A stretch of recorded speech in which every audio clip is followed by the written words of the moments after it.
So, we will be discussing about physical education.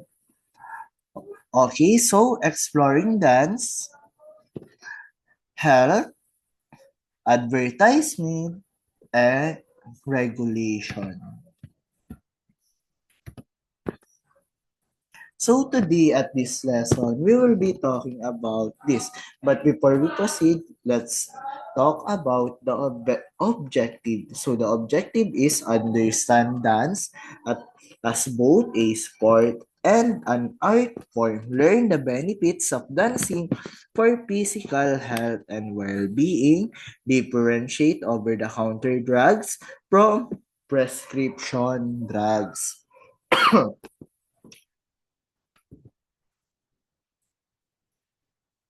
So dance combination, fitness, component. So we have here the flexibility, endurance, and strength. So first, let's discuss about the health benefits. So it reduces the stress. Of course, if you are going to dance, you will forget all your stress because your negative energy will be converted into positive energy.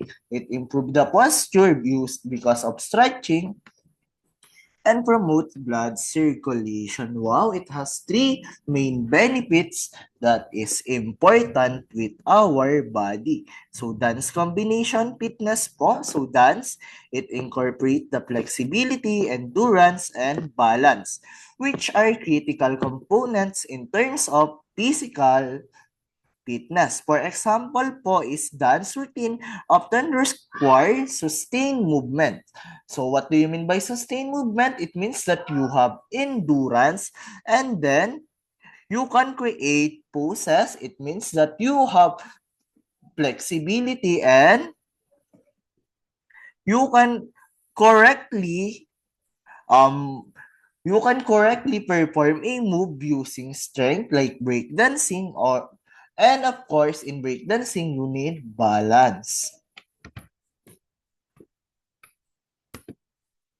And next we will be discussing about health.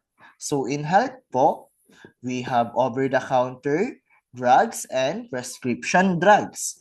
So here po, we will be talking about the medicines available without a prescription. So an example of this is paracetamol, cough drops, or sometimes you can buy Nusep um, and Ambroxol, which is used for cold. And then the prescription drugs require a doctor prescription, like antibiotics, specialized medication, like for the heart and for stress.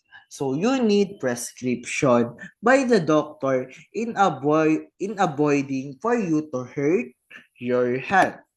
And then, of course, in advertising, so we have the bandwagon. It means that you're in with the trend. So glittering generalities, it means that you can convince others to join with you. The plain talk, it means that a regular person using a certain product, testimonial or endorsing a product, and then the reward technique. And of course, transfer means that you earn a positive review using the product. The DOH and the DTI, first of all, what is the DOH and the DTI? So the DOH is the Department of Health. So they are the one that focuses on food. They ensure that we have enough food supply. The food is safe to be consumed and it can't harm our health. And the drugs, of course, they test it if it claims to be real. For example, is if the paracetamol will is your lagnat or your fever. And then the health products po is what is the health products? Like soap, they ensure that the soap will not harm your skin. And then the DTI po, so they monitor the fair trade practices. For example po nito, so DOH, maintain the food. DTI ensure the quality of the product. For example, you buy a iPhone 15. DTI ensure that the iPhone 15 pass all their tests and you get the value worth. Okay, the money worth of value. So that is DTI po, and also DTI ensure that the product is safe to be used to avoid health hazard. So that is all for today.